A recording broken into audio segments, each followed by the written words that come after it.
perempuan. Anjing. Iya, gue tahu lu kagak laku. Tapi masa iya lu mau kawin sama anjing? Mati, Cup. Aku yang matiin. Mana ada setan muka yang cakep. Ini mah lebih sayang dari setan, Bang. Iya bener. Maksudnya aku tuh. Dah, entar. Tadi ada si manis, Cup. Apaan lagi nih? Cup, lu ngapain dulu kesini? Saya takut sama si manis, Bang.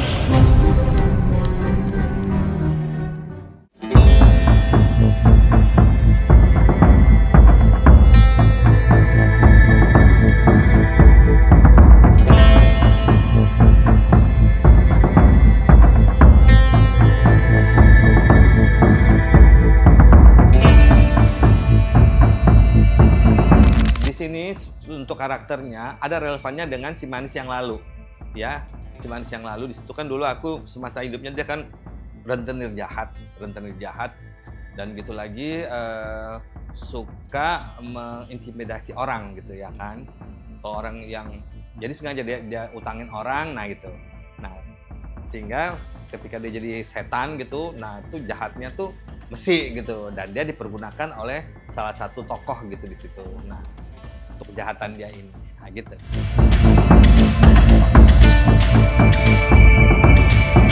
Oh beda banget, karena kan biasanya aku kan jadi setan centil apa dan menor gitu kan, ini enggak.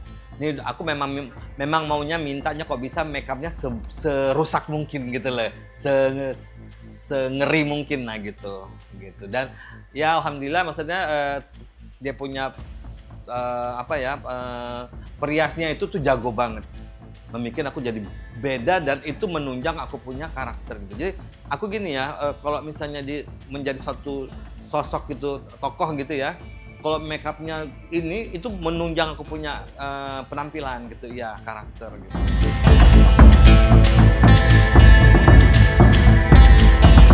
Tantangannya itu gini ya, karena aku berimajinasi, aku pengen tokohnya seperti ini dan aku harus mikir continuity-nya terus gitu loh, jangan sampai lagi.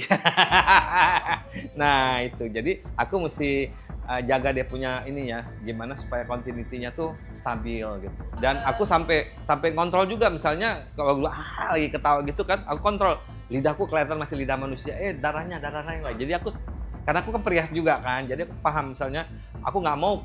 Kan banyak aku lihat film-film Indonesia horor gitu kan, mereka bisa, tapi mereka lupa misalnya di bawah mata sini nih masih kelihatan ininya gitu, kulit manusianya gitu, itu kan jelek banget kan, karena kalau layar lebar itu kan gambar besar kan, jadi kok kelemahan apa makeup terutama ya, makeup karakter itu kan paling berperan banget ya untuk membuat satu sosok ya kan. Nah itu kok sampai ininya mukanya udah serem, tangannya tangan manusia, kan aneh banget kan. Itu banyak kecolongan film-film Indonesia di situ.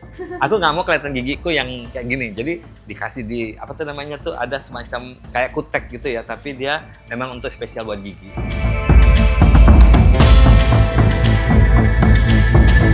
Anda harus nonton film ini. Biar penasaran. Main di film ini. Tapi dengan catatan, karena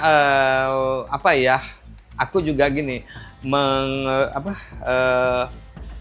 menuruti kemauan penggemar-penggemarku bahwa ini lagi dong, ya aku ya menuruti juga kemauan mereka gitu, para penggemar-penggemarku. Aku pengen dengar suaranya, kan pada kangen sama ketawa aku kan gitu. Itu ada.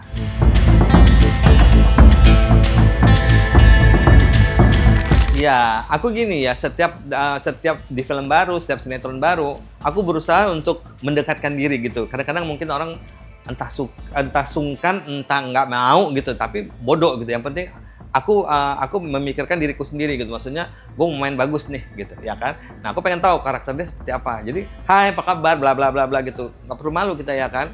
Sekarang gini, soalnya anak-anak sekarang tuh nggak ada yang gue di senior, nggak laku mana anak sekarang, itu dulu katanya, sekarang gitu ya kan. Jadi ya kita juga harus banyak belajar dengan anak sekarang gitu, karena permainan anak sekarang juga beda sama kita zaman dulu ya kan. Banyak istilah-istilah yang aku juga nggak ngerti, jadi aku nggak malu bertanya mana anak sekarang gitu ya kan. Kita nggak perlu yang ini gue senior, tuh nggak perlu, karena anak sekarang tuh yang langsung gitu ya kan, itu kan dulu gitu ya kan. Bahkan Jasmine juga si Jamila juga nggak tahu kan siapa aku kan, emaknya yang tahu, jadi emaknya kasih referensi ya kan, kan gitu ya kan.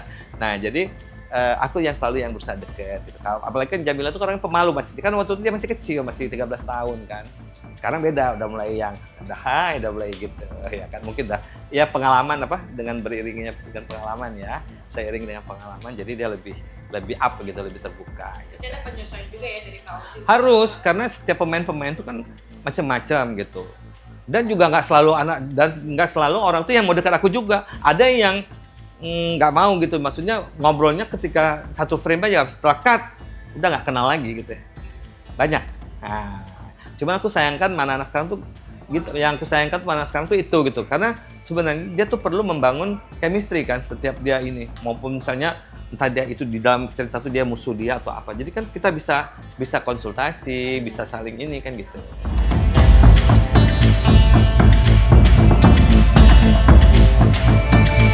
Ya alhamdulillah ya, maksudnya aku bersyukur banget dan terharu, bahagia, pokoknya mencampur menjadi satu gitu ya, bercampur menjadi satu ya kan.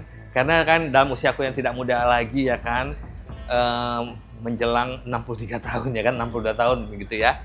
Nah jadi aku masih dipercayai untuk bisa memerankan tokoh di sini gitu loh. Jadi ya bersyukurlah gitu. Sangat bersyukur banget. Bahkan aku dijanjiin ada lagi peran buat kamu kata kita. Malah udah ada next project. Iya, Ya. itu waktu itu Pak Ram ngomongkan, "Pak, gimana Pak gini-gini." Tenang kamu, masih ada proyek lagi buat kamu.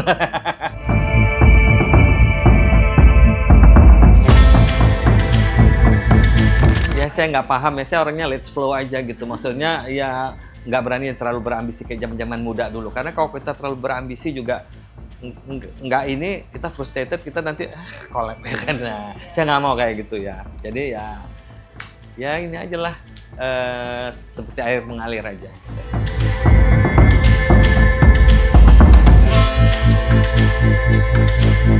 Sebenarnya saya nggak terlalu suka ya untuk di kotak-kotak saya pemain, walaupun saya dibilang legend horror gitu ya kan, dimana ya saya syukurin ini, tapi saya juga sebenarnya justru pengen mengikis itu gitu. Makanya saya kan coba lihat ya, kalian bisa lihat di sinetron saya yang lain gitu. Saya malah lebih banyak main di action, kayak Sebutan dari Gua Hantu ya kan, Wiro Sableng. Terus saya pernah jadi pendekar tolol, si Toloi Bocah Sakti.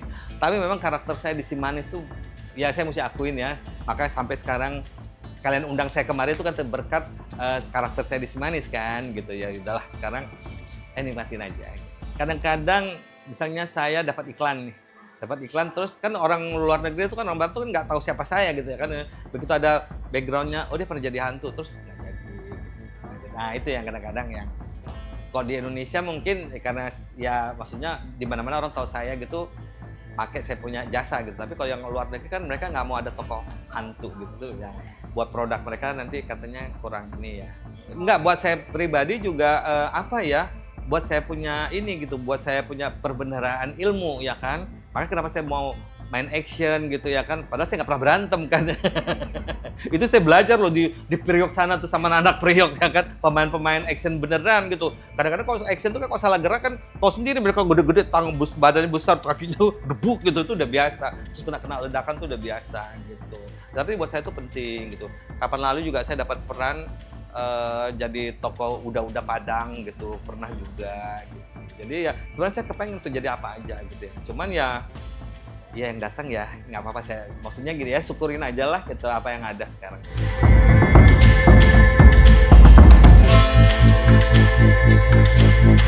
Ya itu tadi, saya tuh nggak malu belajar mana anak sekarang gitu, karena kan setiap zaman tuh kan beda-beda eranya gitu ya kan. Apalagi menurut sutradara gitu kan, sutradara kadang-kadang ada yang mau improvisasi, ada juga yang titik koma aja jangan sampai hilang, itu ada sutradara seperti itu ya kan. Kayak Anggun Umbara, itu kita dialog dia baca tuh, dia punya skenario tuh, kelebihan nggak ada, nah gitu loh. Misalnya tambahan dengan dan kita pakai, itu dia nggak suruh ulang gitu.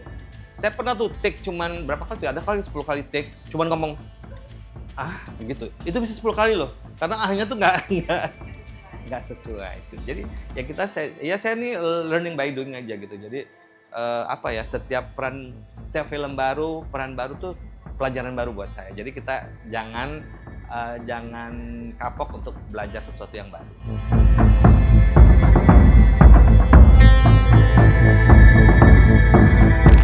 setiap peran baru pasti susah banget. Apalagi kayak kemarin tuh ya, yang lalu saya kan jadi tokoh antagonis yang apa ya, yang culas, terus yang apa ya, kejam gitu, bengis ya kan. Kita kan bengis nggak perlu teriak-teriak kan. Nah itu saya di coaching lagi, saya belajar lagi sama anak-anak sekarang, guru acting yang anak-anak sekarang gitu. Itu saya belajar lagi. Karena kan saya ini kan orang Sumatera, ngomongnya kan speednya cepet. Jadi saya ngomong tuh pakai metronom gitu, pelan gitu. Jadi ketika kita mengintimidasi orang itu, ya nggak perlu yang ya kayak gitu aja, kayak lagu tapi orang takut lihat kita gitu. Nah, jadi kayak gitu. Dan itu bikin saya stres loh. Ya peran kemarin itu karena apa ya, di lokasi juga, di lokasi itu saya nggak ada yang diajak, nggak ada yang ngajak saya ngomong gitu loh. Jadi pokoknya tuh nggak ditemenin, sehingga saya sendirian kayak terisolir gitu ya kan. Akhirnya begitu kelar syuting kan saya protes sama saudaranya kan, sama Ahyu Umbara kan. Saya bilang, Anggi, kok gue tuh nggak ada yang nemenin ya, bla bla bla bla bla. Sengaja bang lu digituin, kok nggak tulang lunak lu kumat katanya. Iya.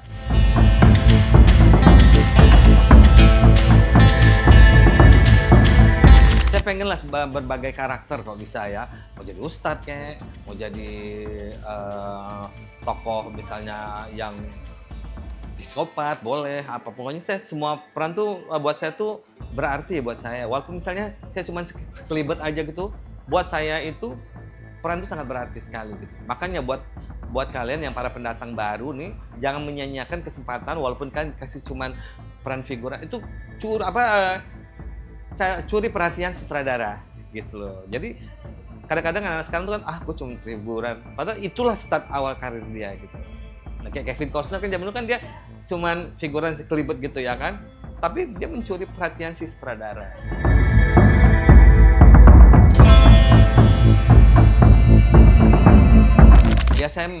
Ya makanya saya mengalir seperti air mengalir aja gitu.